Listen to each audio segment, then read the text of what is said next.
A little bit about me, because actually I've done lots of slides. Hooray!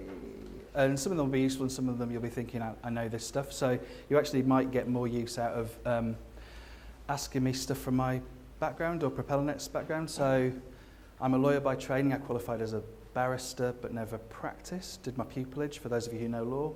And I specialise in law in developing countries. So I started off in Tanzania, which was wonderful.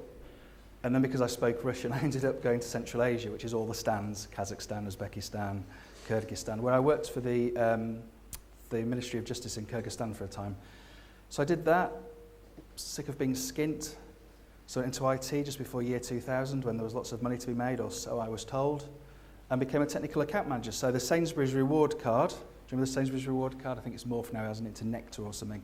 I actually built that server that was running on for the first time, so I was a techie. Didn't know anything about tech before I started working there, but it was fairly intuitive. Got bored. There's a method to my madness.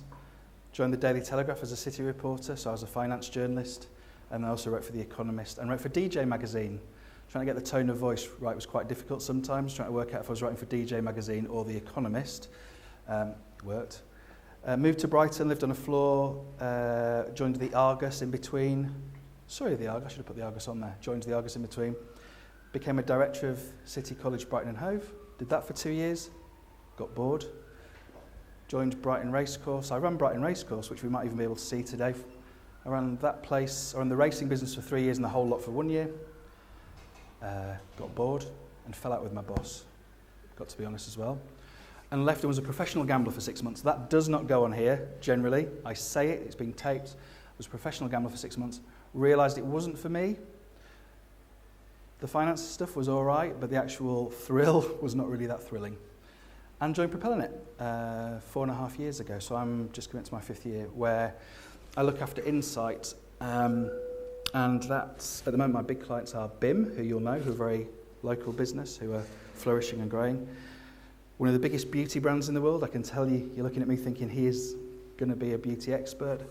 A finance company, and who else? Long Tall Sally, the people who specialise in clothing for tall women. Again, I think you can see why I'm involved in that project. I work for Propellernet, we're a search agency mainly. We talk about making life better, which I can tell you a bit more about if we have time.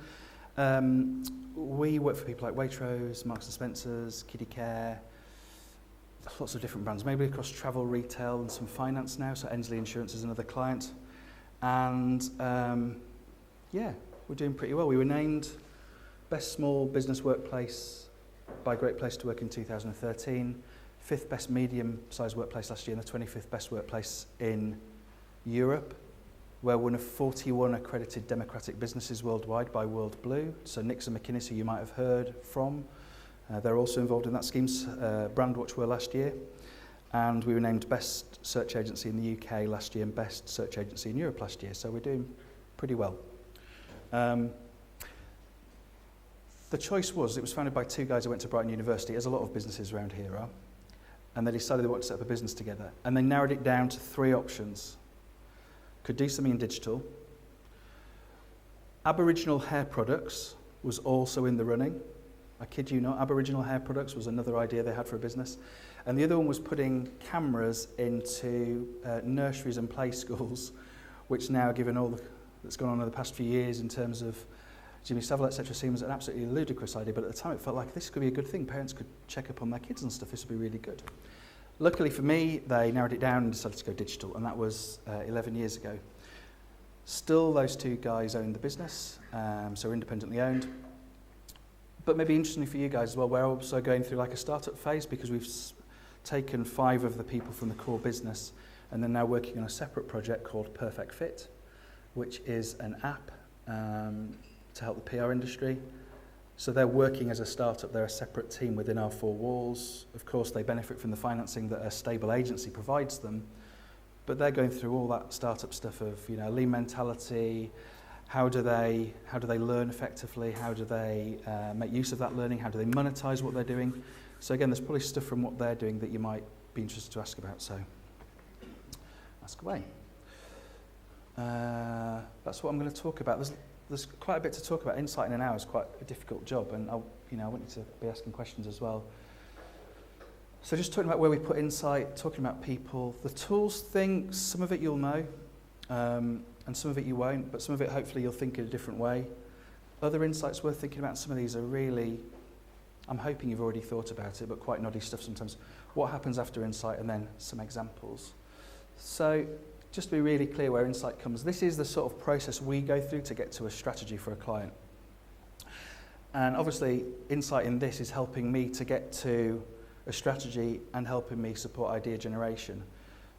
But I sometimes think people forget this. They go off and come up with ideas that aren't really founded on insight, and those ideas fall flat and they wonder why. And it's really important to put insight at the right stage of a process. You've got a benchmarking stage here. Where am I at currently? You've got this opportunity to get lots of different sorts of insight. I'm not going to go through them all today. One that I'm not going to go through in great detail is forecasting. Forecasting is incredibly valuable insight tool. And just to give you an example, we had a client who they sell sports goods, running shoes, football. About 6 years ago, they had a choice. They could do everything or they could focus. And their initial thoughts were to focus on football because football is it's in the public psyche. Everyone loves football or not. But then when we crunched the numbers, when we did an insight piece, we realised that actually running shoes, even though it was a smaller market, was a better opportunity. Better opportunity in terms of the competitor set, in terms of the achievability, and in terms of the fact that it wasn't quite a seasonal business. Obviously, football has this big peak running into the season, and then it gets quieter throughout, a bit of a peak again through the FA Cup. Once you've got that, that's when you can start thinking about strategy. I know a few people have already sent me business canvases and stuff like that, so I'm hoping you're already thinking in that way. But it's really essential before you go off and do any of this that you've got this sort of information. It's also essential, it's grounded in stuff like questions about your world. I'm always struck, and this applies to some of the biggest businesses that I come across, some big blue chips. What are your board level objectives? What are the key factors shaping your industry right now? What's your brand promise and personality? If you go back to the previous slide, you'll see this sort of stuff, brand immersion, agreeing objectives and priorities. It's absolutely key that you ground your insight in these sorts of things. And also your customers' world. What motivates your target audiences? What are people's perceptions of your competitors based on the experiences that they have? And the other week, I've got a travel client, a luxury travel brand, and I spent the morning ringing around all their competitors to see what the experience was like. And it was actually interesting. There were some very different experiences, very different ways of handling inquiries. Some of them, as soon as you put an inquiry into the web form, they were straight on it. Some of them weren't. They were a bit more, give you a bit of time. They wanted to see you read the brochure. And it's things like that that you start teasing out. What is the consumer's experience? So making sense of how people live their lives. Well, trite now, but we always used to say when Facebook first came out, everyone just said it's complicated. Then Hollywood made a film, didn't it, called It's Complicated or something like, was it Jennifer Aniston or something? Sounds like a Jennifer Aniston sort of film, doesn't it? But it is complicated. Think about your lives. This is, I always love this family. The family having breakfast with their child, the old-fashioned radio in the background, the world's biggest collection of tableware behind them.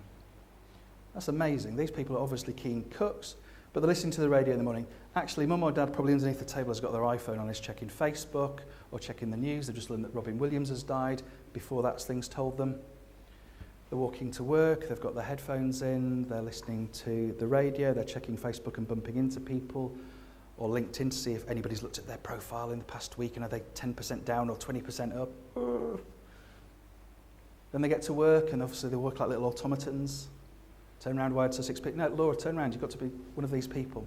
And of course, while you're doing this, you're on Instant Messenger, you're checking Reddit, you're doing all different sorts of things. You don't just exist in this work mode, do you? You're a rounded human being. You tap away, you do some filing still at the back. I love this one as well. You've got modern art on the walls. You go into a meeting.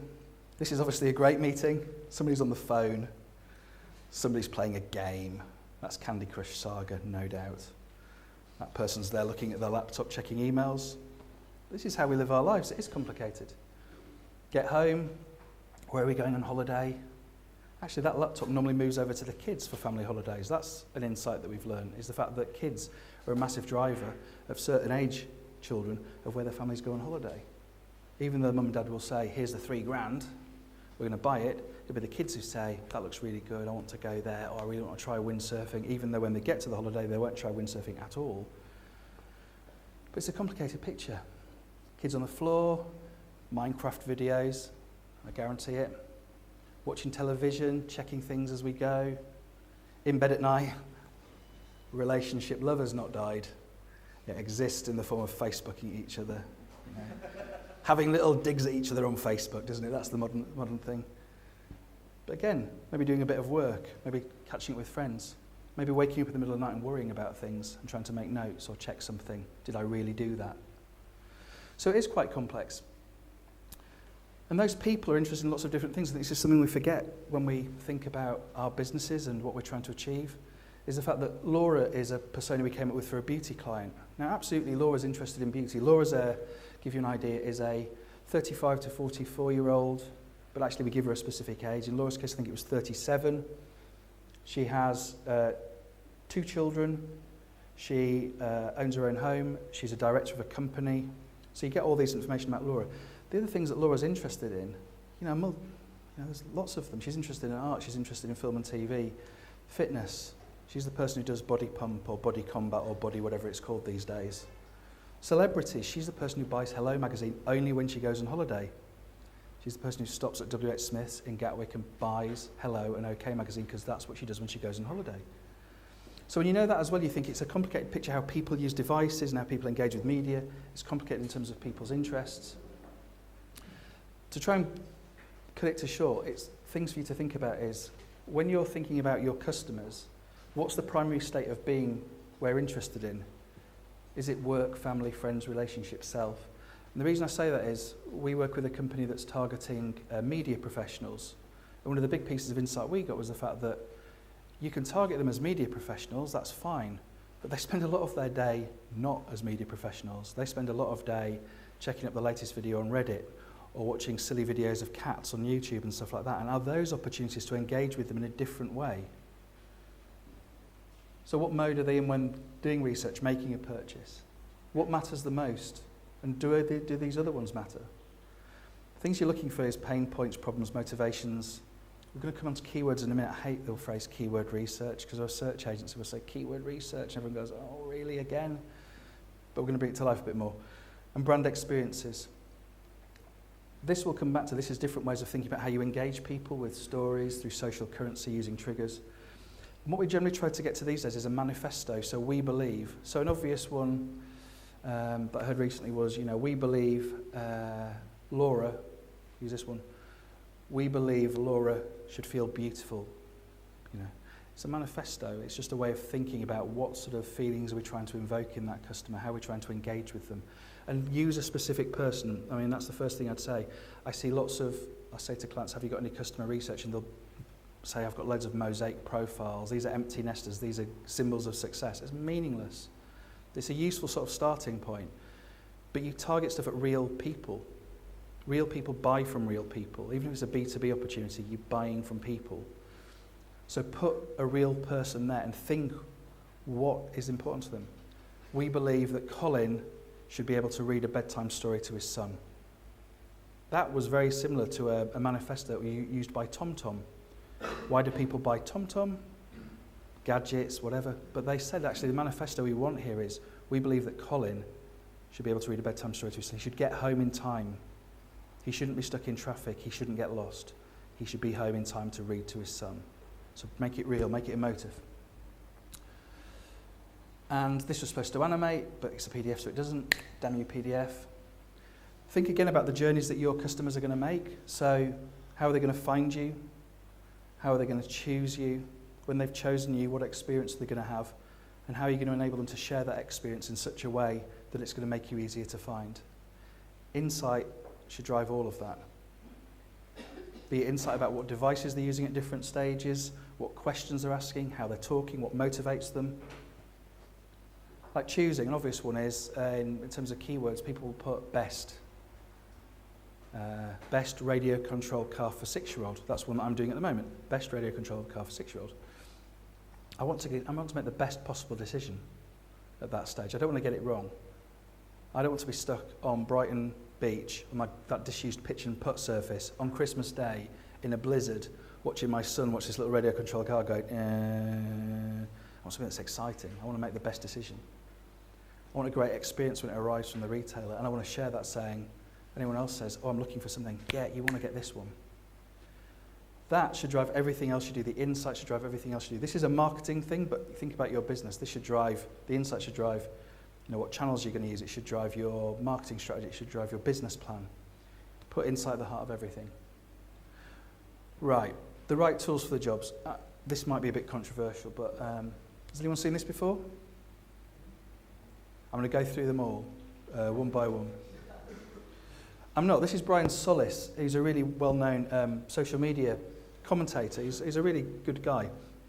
He came up with this, what he calls a conversation prism, and it catches all the different tools that are available for things like niche working, social streams, Q&As, crowd wisdom. There's just too much.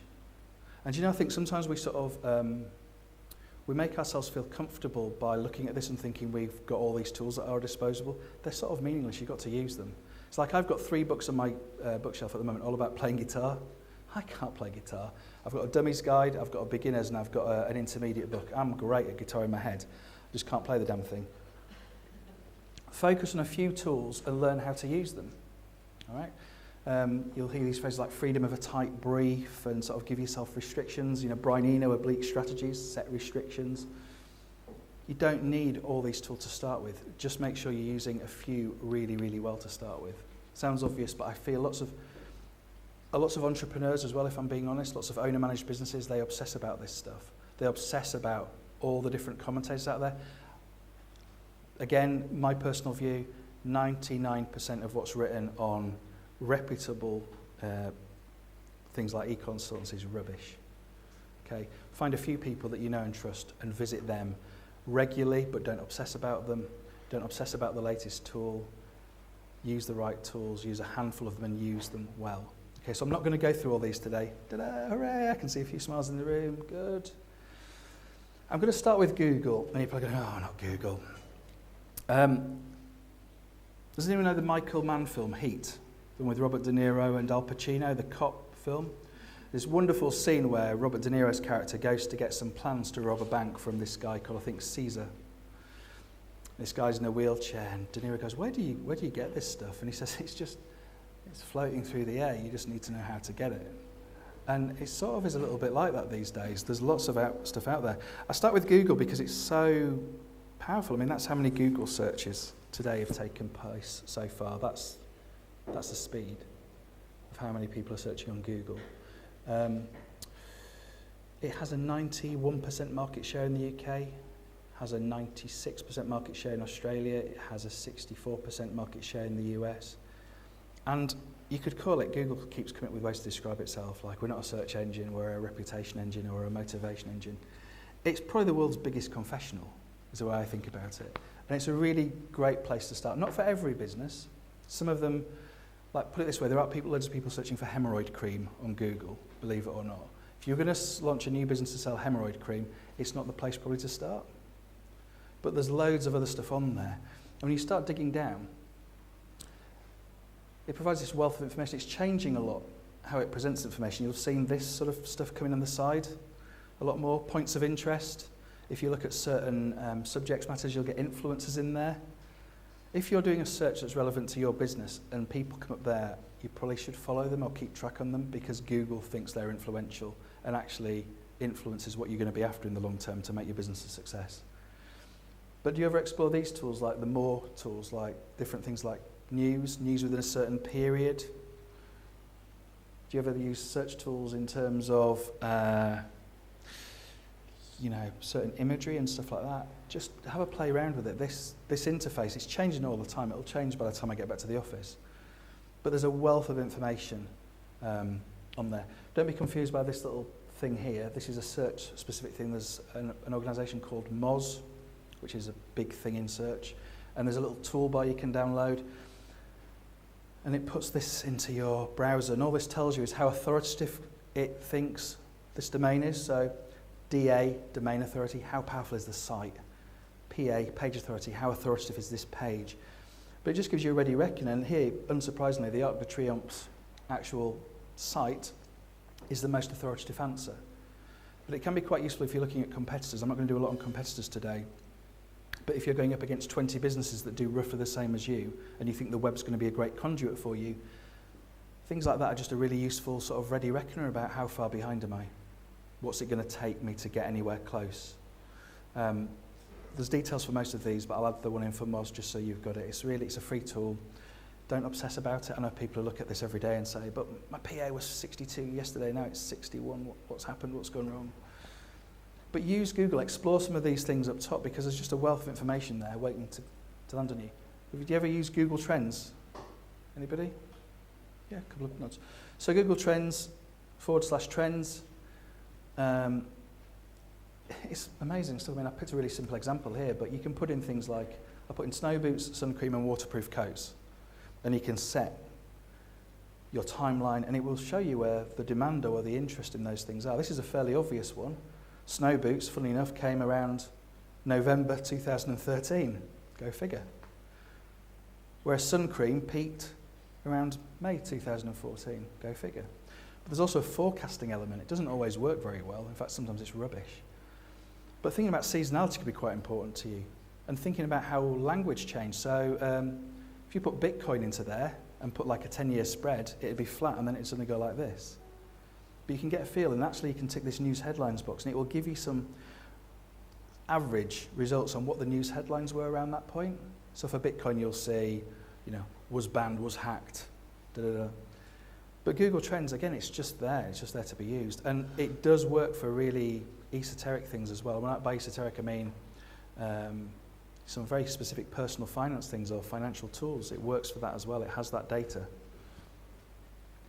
But most importantly, this is, I think if you get to grips with one tool, it's this search box here. Do any of you ever use what I'd call Google Suggest? Do you use this to do research, as in research how people search around your products? I'll show you what I mean. So, it's a confessional. So I just started how to kiss a girl. How to kiss a girl at a house party, how to kiss a girl at a club. I like the fact that some people think these are different things, but you get them in. It's just the way different people search. How to kiss a girl amazingly. How to kiss a girl at prom. That's just A. So I started typing in how to kiss a girl space A. And Google comes up and says, these are things that people have searched for. Put B, how to kiss a girl better. How to kiss a girl being a girl. How to kiss a girl by mistake. I'm really interested by that one. How to kiss a girl by mistake. Is that sort of like, what for? Like? So those are quite twee examples. But you move on to things like I need help. I need help after. I mean, this is I think the wonderful thing. I need help after a breakup. Oh God, your heart's sort of like. Ugh. And then I need help accessing my Gmail account. Some very prosaic stuff in there. But people are typing. These are real searches. Google will not tell you how many people are searching. But these are real searches. I need help, but don't know how to ask. Very poignant after Robin Williams' death yesterday. Then there's things like this. So I'm thinking about my clients here. One of my clients is kiddie care. How to get a baby to sleep. How to get a baby to sleep in cot. To nap. To sleep at night. How to get baby pink hair. Again, interesting one there. But these are real queries. These are real problems that people have got. And when we talked about personas early on, what are their motivations? What are their pain points? You can use this. Do you know how many searches there are for how to get a baby to sleep and all the related variants? About 19,000 people a month in the UK alone are searching for that information. That's really low. Sorry? That's very low. That is very low. Well, what you'll find is for some of these terms is you'll get into like the whole long tail discussion. So you'll get some head of tail. Have you heard about the long tail? Might apply to your businesses as well. There'll be certain terms like dresses, which have got massive volume, but there's only a relatively small number of them. You'll get mid-term like black dress, where there'll be a larger number, but smaller volume.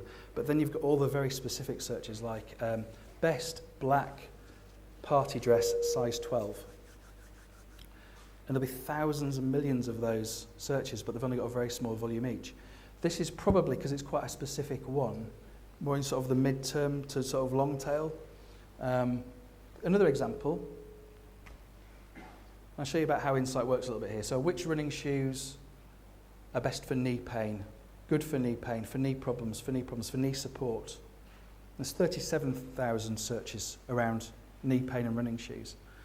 So this is often where insight starts. This is not telling you who the customer is, but you start thinking about the clues. Like, so my reasoning here was, who has knee pain? So you went through, and one of the examples, one of the things that we found from listening on forums was overweight people have knee pain.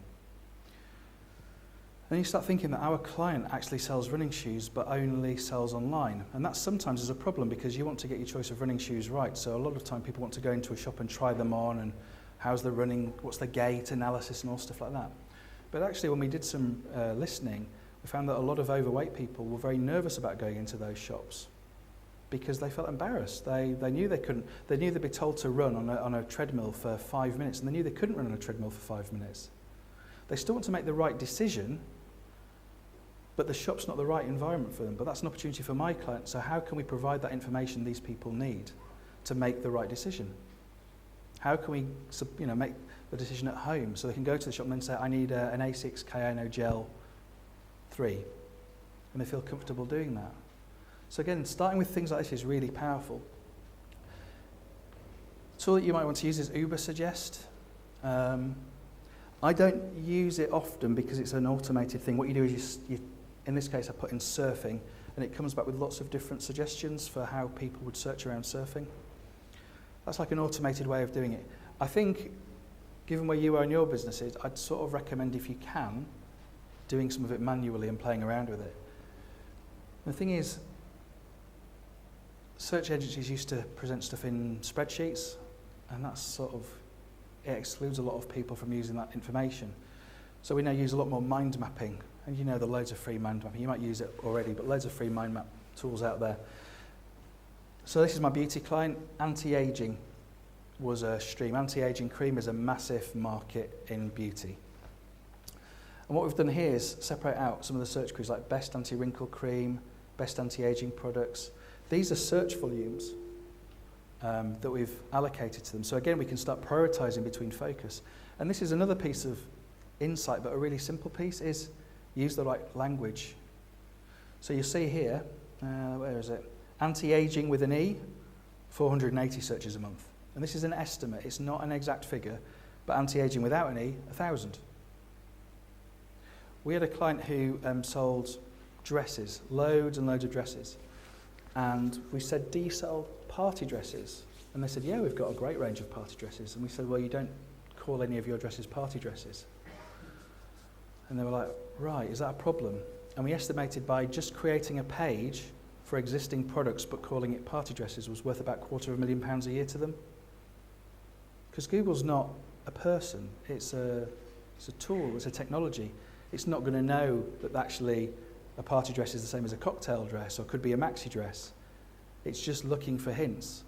Another one, a firm that specialised in equestrian wear. They described jodhpurs on their website as jods, J-O-D-S. And their reasoning was it was simpler to spell and it was how people spoke in the shop. People would go into the shop and say, where are your jods? That's great, but the search volume for jodhpurs was 10 times the search volume for jods. So by describing everything as jods, they'd excluded themselves from this opportunity of a much bigger market.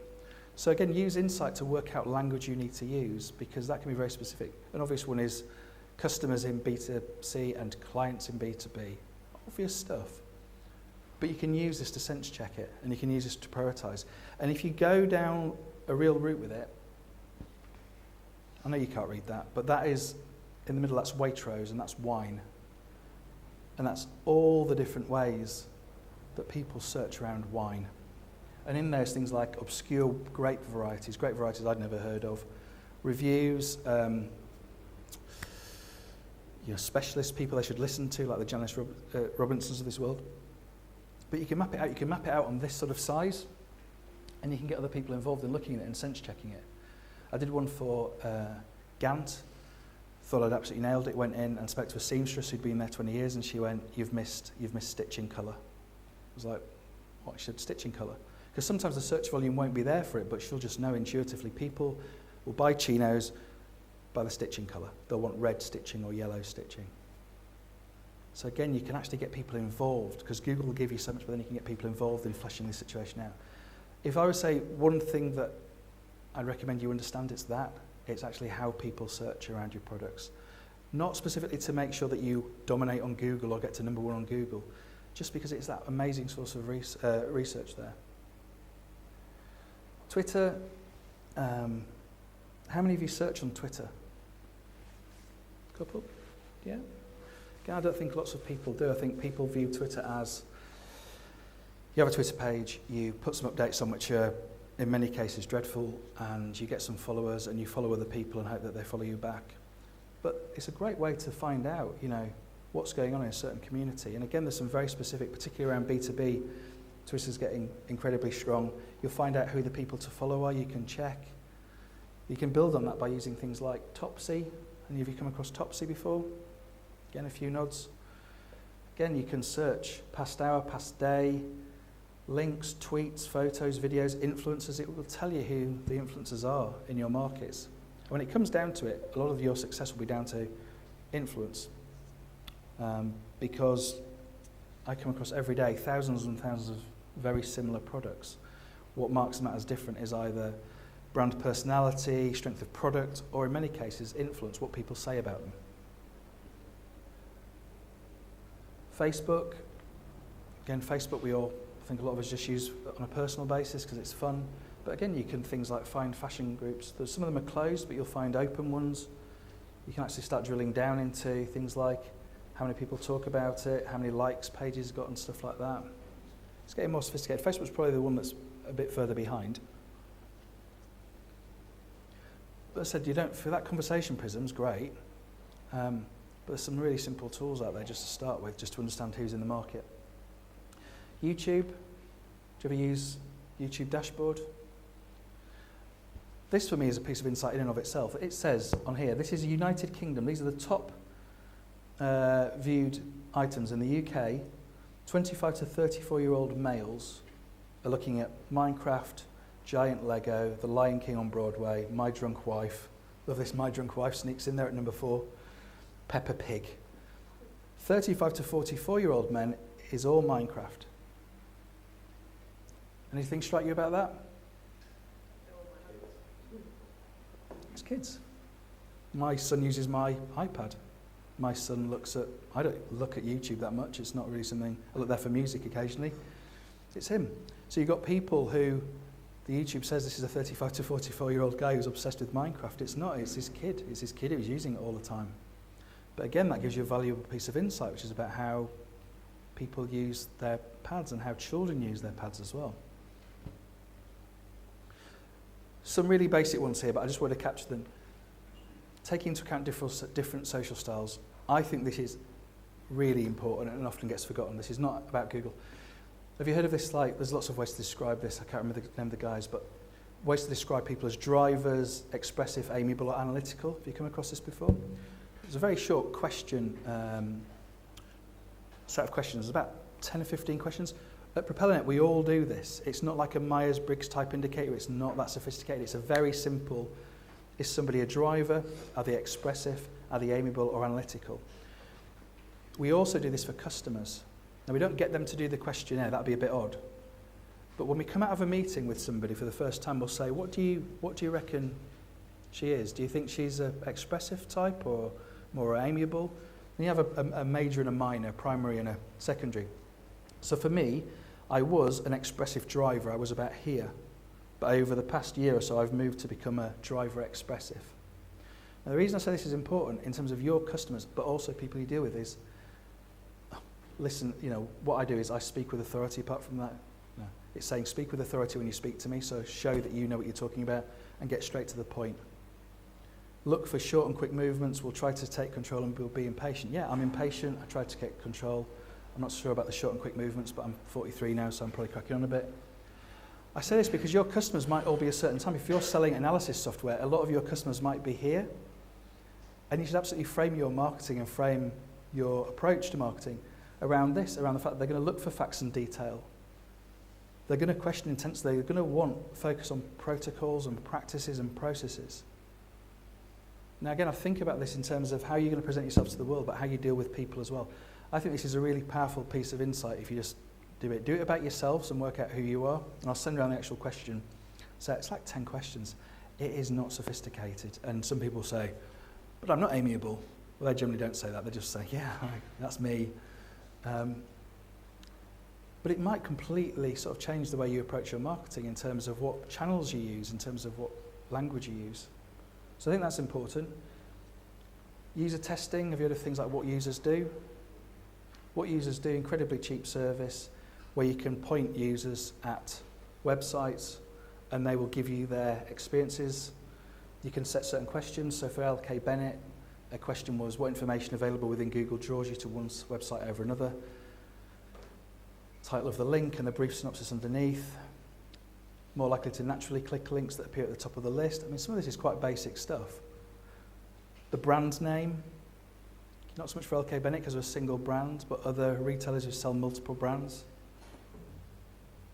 You get to do it, and it's cheap as chips. I mean, when I say cheap as chips, it's I think it's like 150 quid for 5 tests or something like that. You get really great feedback. I mean, we pointed some at a client, and they picked up something we just hadn't picked, and it was the fact that a certain map didn't show fully on the page, and actually they couldn't book certain things on one side of the page. The client was like saying to us, you know, why aren't people booking these destinations? Because the map's not showing. It's a really simple way to get to it. Again, it's getting the users to your site at the right time. Don't test until you're comfortable you've got something worth testing. And the other thing I'll talk about is, starting now, is identifying influencers. And influencers might be competitors. But there's lots of different sorts of influencers, and you deal with every one of them differently. And I suppose Google's an influencer massively. Bloggers, target media sites, that's everybody from the nationals to trade verticals. Social influencers, people who are active on Twitter. Socially connected customers are going to become massive. That is a real untapped. At the moment, we sort of passively allow our customers, we engage with them and then they go off and tell the world. But you now get in situations where companies with massive databases of like 1 million, 2 million email addresses are starting to get a view on how socially active their customers are, who shares a lot, who creates a lot of content. And some of your customers you won't know, but will be massively influential people away from being your customers. Niche communities.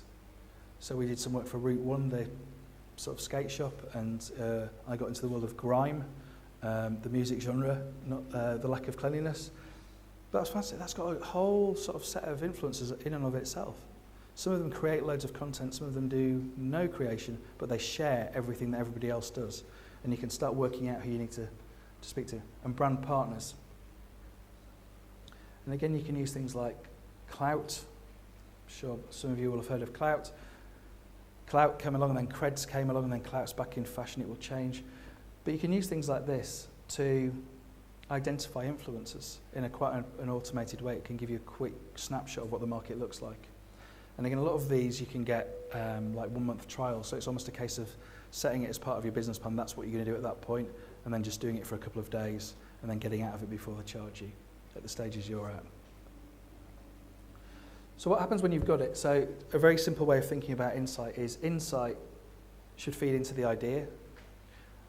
You shouldn't start coming up with ideas until you've got insight. There will be ideas like compare the meerkat, which are just ideas that really didn't come from any insight as such, and there'll be one-offs, but you don't go hunting a viral idea, it happens. There's certain things you can put in place. But what I'm talking about more is like good usable content. It's content that's engaging, that's going to be useful to people. By the way, compare the meerkat. I don't know if it came from an intern at VCCP, I found out the other week. An unpaid intern came up with that idea, and originally it was going to be a Yorkshire accent. It was going to be compare the market.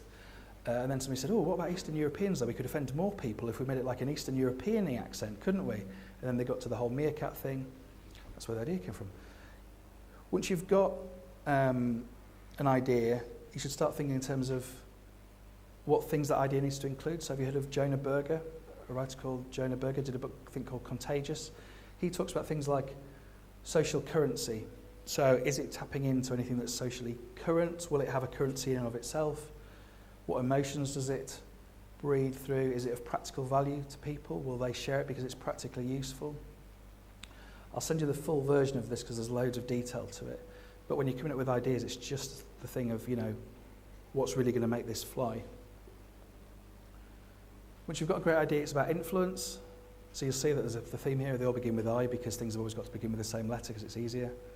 So you come up with great insight, the insight feeds into the idea, you have a great idea. If you've got a great idea, when you go out to influencers, when you look at the influence it will have in the market, it will have an influence. And if we go to say a national journalist like a Lisa Minot at The Sun and say, here's this idea, and she says, I don't think it's good enough, then we think we've gone wrong somewhere. So we go back and look at the idea again.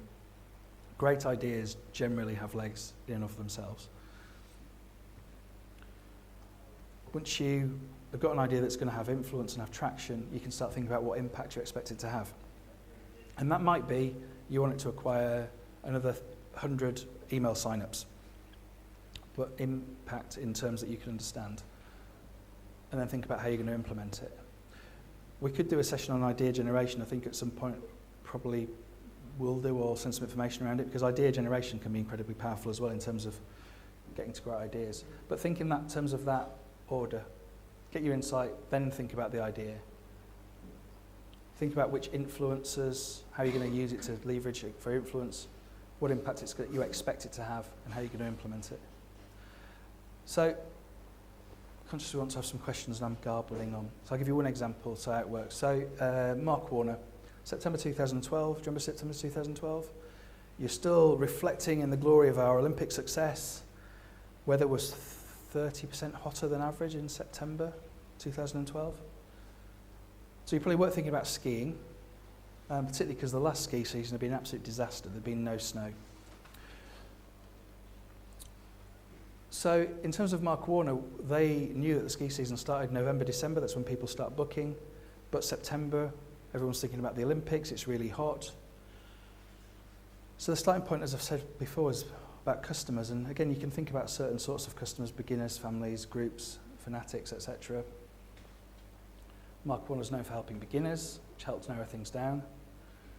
But what we found is when we looked, and again, we didn't just do this, there was lots of other stuff, but again, just indicates, when we started searching for things like ski resorts for beginners, ski equipment for beginners, exercises for skiers, ski tips for beginners, most of the information was rubbish. I'm constantly amazed by how rubbish information is. I went to Camp Bestwood last weekend, and I did a search for a packing list for camping. Rubbish. You'd expect that Blacks or Go Outdoors absolutely have this nailed, and they'd have like packing for a festival, packing for a family camping trip. It's not there. And that's a great opportunity. So we just went through, and beginners, no guidance, no information on learning to ski and the best way to do it, no checklists, no information on whether to ski or board. Very poor quality information on whether to ski or board. No information really about fitness, and things like, in terms of stress-free family holidays, no information around that. Après-ski, loads of information about how to get drunk if you're sort of like on your own or in a group of friends. No information about what après-ski means to families. Just massive opportunities. And I didn't draw out the examples of what we did, but in terms of insight, there were lots of things that went into that. Once we had that information, we also had this challenge of, this was September, and the ski season started in October, November, so November, December. That makes it important. You need to choose the right tactics. So search tactics might not work. Social tactics might work. So we used social competitions. We created content that we got the Mark Warner people to video. We then seeded that on different target media sites. But it all started from this insight piece. And I can guarantee you, if you understand your customers properly and you then go into the market to research the answers to those questions they have, the information they need, you will find massive gaps. You sometimes have to dig quite deeply to find what people are really after, because the question in Google is not specific enough. But what is really motivating somebody to buy SatNav? What is really motivating somebody to buy a beauty product for their bridesmaid? What feelings do they want that bridesmaid to have, as opposed to the husband who's buying a beauty product for his wife, or the chap who's buying a beauty product for his new girlfriend? But the information's there. The sort of the tips, the sort of the starting points are all there. And then just to show you a really obtuse example, probably one of our most successful campaigns last year, that was the inspiration. The inspiration was Richard III's bones were found in a car park in, was it Leicester or Stratford? And we thought, we thought it was quite an interesting story. And then somebody said, well, that's interesting because one of my clients, they have villas near the remains of a very famous Italian painter. Okay, so the insight, we then went away to find out, and the insight is that people actually go to look at archaeological remains around the world. It's fairly obvious, really. And off the back of that, we could sell in this top 10 archaeological holidays. So we got from that to that fairly quickly. And the other great thing, which is great environment for you guys to be in at the moment, is the fact that because there's so much pressure on online and offline, that was then taken into the middle pages of the Sunday Mirror, because there's a shortage of journalists, so they'll just repurpose content often. That's when you get it right. I'll give you an example of when it goes wrong. There is lots of search volume for natural disasters. Volcanoes, floods, earthquakes. And I did once have a travel client who had worked with somebody who'd come in with a big idea to promote travel, which is all about natural disasters. And that's where you need to be careful about what the data says and what the insight is. The data is, yeah, lots of people are interested in natural disasters, but you know what? It's not high on my list of priorities to go somewhere where there's likely to be a natural disaster. It might feel like it fits, so you just got that sense check. But again, look for inspiration, look for insight in different places. We monitor the media every morning, but if there are particular publications or sites relevant to what you do, look at them every day. There are opportunities there every single day, I can guarantee it. And that's it. I've talked a lot. So, apologies. Any questions?